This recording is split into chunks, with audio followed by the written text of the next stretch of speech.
Revoice Podcast Network. The mic is ours. Hi, welcome back to Revoice Reviews. Welcome back. I'm Clara. I'm Brett. And we are back again for another interesting choice. We picked the movie Alien. This is for sure one of my favorite movies. I think this is just such a well done sci-fi movie.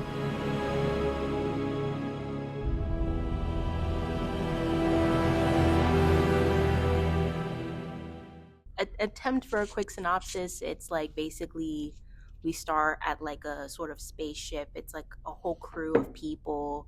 I know it's like Dallas is like the captain. Dallas is the captain. Yeah, it's 7 crew members total. It's Dallas, Ash, who's the resource officer, and then it's also Brett, Kane, Parker, Lambert, and then Ripley. It's just the 7 crew members, and then there's also a cat on the ship named Jones. Yeah, Jones. Jones was really cute. Yeah. I love Jones. But yeah, so it essentially starts out, they're on this oil mineral rig that they're trying to get all these materials for, and then it's the ship's called the Nostromo, and they essentially get a distress signal saying, hey, check this out. The computer system for the actual company is called Mother, and it's kind of like a central log system that controls everything about the ship. It basically says, hey, go check out what's down on that planet. So they start to wake up out of cryo sleep, and then they get down to the Earth, and it's really interesting. They don't have a sense of like they're not scared. They're like, oh, I wonder what's down there, which I think is not real at all. Like, I feel like if I'm going down on that planet, I'm being like overly cautious. I guess it's like they signed up for this, so they're just like down for true. Whatever. Mm-hmm. So I think you just have to have that like curiosity. But no, if I was there, I would have been like, I'm not gonna go. Yeah. Like, y'all have fun down there. I'm gonna be up in the ship because it's like an unknown like territory. While they're there, they see these little eggs, and they just pop up, and Kane is really curious about it, and he goes right up to it, and it just turns into a face hugger, and he cannot, escape it. And then the next part is probably one of like the best, I think, lessons in this whole movie is they get back to the ship, and they're like, oh, open the doors, we need to bring Kane on. But Ripley's like, no, what's happening? Why are you telling me this? And they're like, oh, he'll be fine, just a little minor scratch. But she's worried about quarantine because she doesn't know what is up with Kane. But Ash goes out of his way and just opens the door anyway. Yeah, they tried to like take it off of Kane's. Kane, the first time, and like I think they like cut open the alien a little bit, but like it just like bled or like just blood acid. Blood acid, and like it was coming down the ship, and like they were just like worried. And so the next day, it did come off of his face. And like Kane woke up and he was like chill. Everyone was like, okay, like maybe he's okay, he's all right. They're having like breakfast, so everything's chill, and like I think they're all like laughing and stuff. But then like Kane starts like just something's going on with him. He starts like going a little, something's not right. He's like moving really weirdly, and so they like put him down on the table. A small little alien jumps out of his like heart, and it's just like everyone's like confused, everyone's freaked out, and then just like scurries away. Look, he was kind of cute, but yeah, it was like scary too. And so everyone's like trying, I think, to catch the small alien or like see like what's going on. Kane at that point, RIP, he's gone. Rick Kane. My favorite thing to do every rewatch is to any scene where Ash is involved, just pay attention to anything he does, because once you find out about his secret towards the end of the movie, it like when you rewatch it, you can't look at it the same way. Like it all puts together. So especially during that dinner scene, if you check out what Ash is doing, like he on purposely positioned himself furthest from the table. Because he knew like something was gonna happen. Exactly. Brett, Ripley, and Parker, they're out looking for the alien, and they get to a locker and they open it up, and it's the cat. It's a good, jump scare. But they let the cat go, and Parker and Ripley are like, come on, man, you gotta, we gotta catch that cat because it'll keep getting detected. So they say, you go catch the cat and yourself. And he just the whole time goes, here, kitty, kitty, kitty. And, he's like going up to this cat in this huge room. It's raining down on him. There's water drops coming down his face. And then out of nowhere, he sees Jones down right here, and he goes for him. And 5 feet behind him, lo and behold, the xenomorph makes its first true, full appearance. It's standing about 10 feet tall. It has a silicone body. Its head. It's really weirdly shaped. It's dripping. The teeth, yeah. It's honestly, it's such a cool looking alien. I'm not gonna front. Yeah, and the alien was created by H.R. Geiger, who was a writer but also a designer. They came up with a lot of inspiration, obviously, towards this movie with the design, but really just a lot of different aspects of an alien, a xenomorph, and a face hugger. But Brett's the first one to go. Yeah, Brett is my favorite character. Kind of fitting, but he's kind of the comedy relief in the movie. Yeah, but then after that, they decide to go towards the airlocks, the little hallways where they crawl through. Dallas is looking this way, and then he turns this way, and the alien's just right here, and he goes. He does jazz hands, and it's kind of funny, but the way it cuts off is so cool. Parker, who's kind of taking the lead, he's we kill it, there's nothing else we can do. We figure out that Ash this whole time, he's a cyborg, not a cyborg, he's a robot essentially. So and honestly, okay, because that reveal literally, I think Ripley starts to question him and is what is going on, why are you so intent about I think the alien or whatever. And so he just starts picking her up and throwing her across the ship, and it's very much just he does not feel anything towards what's happening. He's just doing whatever he needs to do. Lambert and Parker, they come and help out Ripley, and I'm pretty sure Parker takes a fire hydrant, hits it in its head, and then they connect his power up again, and they say, what's your directive? What is your main initiative? And he goes, bring back cargo. Crew is expendable. So his whole deal is that he needs to bring back this alien, this specimen for research. That's the whole reason they sent the people out here in the first place.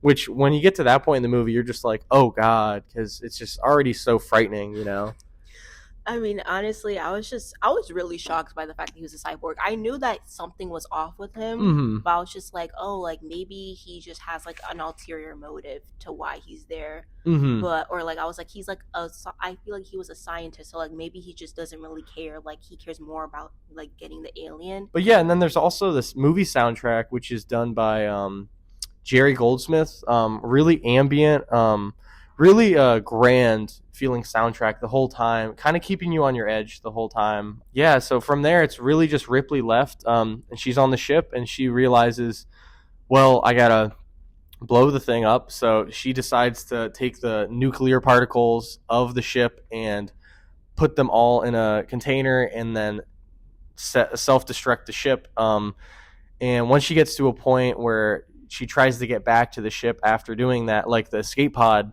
she sees the xenomorph in there, and she's like, oh, well, I got to go turn it off now. But when she goes back to turn it off, it's already too late. So she kind of just has to go with it. And then she goes back to this escape pod. She doesn't see the alien. She gets in there. She sets off, and it blows up with minutes to spare. It's really only Jones and Ripley that are left. And then she's getting the final things prepped for her ship. She's about to go into cryo sleep within minutes. And she's just at this one little desk right here.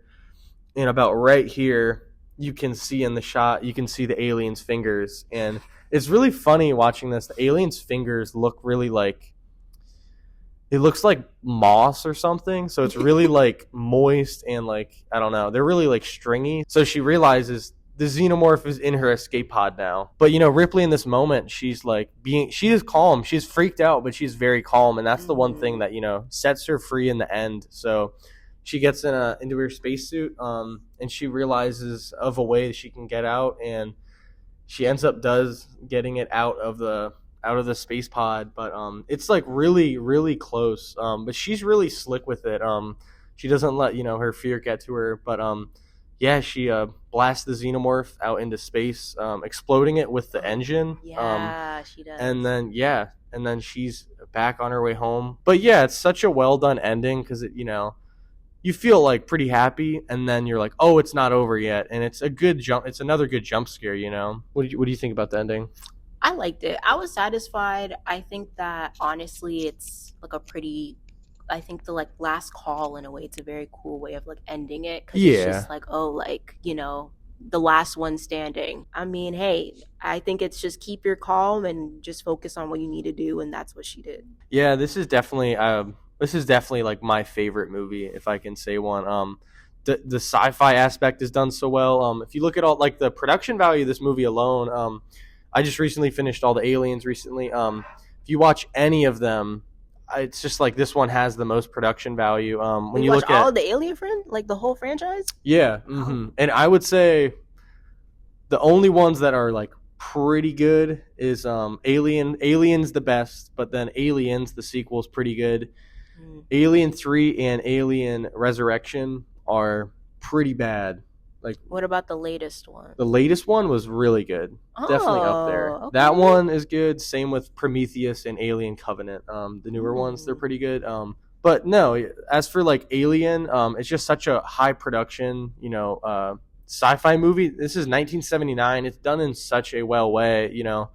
Star Wars had already done that, but it was kind of like Star Wars. Like they had a way more like fantasy type of futuristicness to the technology, whereas this is like actually, I would say, more realistic towards like a modern spaceship. You have uh, Bolaji Bodejo in the xenomorph suit. This is a 6'5" tall man who is Oh. playing the xenomorph this entire time, and he just does such a great job of conveying it as this creature.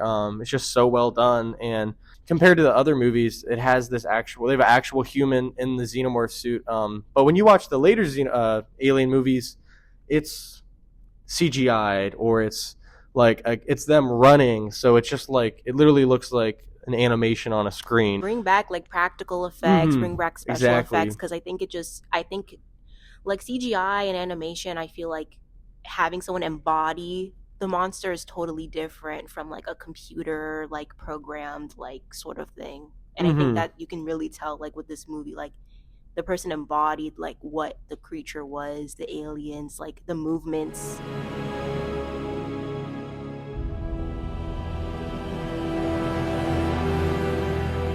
I give this a 5 out of 5. I'll give this okay. Uh I like alien movies. I think honestly this is one of the alien movies I really actually do like. I feel like it does like a really good job of like suspense.